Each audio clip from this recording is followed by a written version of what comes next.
Les denrées arrivent dans l'entrepôt des restos à Marseille, mais elles masquent un contexte de crise profonde. Hausse de l'énergie, inflation des produits alimentaires, les restos sont confrontés à une situation inédite, une affluence de pauvres jamais rencontrée.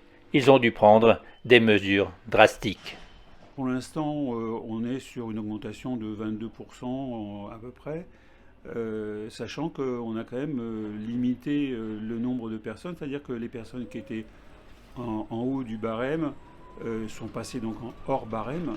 Et là, ce sont à peu près 15% de personnes qu'on a été obligé de refuser à la distribution alimentaire. Si vous n'aviez pas changé de barème, il y aurait eu une évolution à peu près de 35 à C'est 40%. ça, c'est ça, à peu près 35 à 40%. Ah, c'est du jamais vu, oui.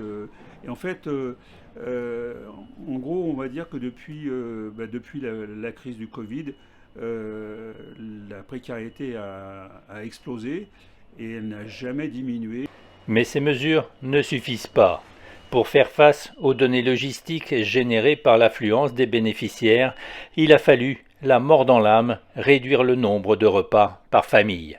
Malheureusement, on a été obligé de passer par là. Alors ça a été vraiment très difficile. C'était une décision qui a été pas simple à trouver.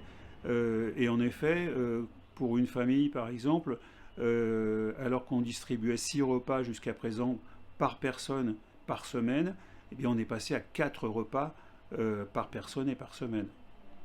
C'est assez dur, j'imagine. C'est très dur. C'est très dur parce que on sait que ces gens-là ont vraiment besoin des associations pour pouvoir manger.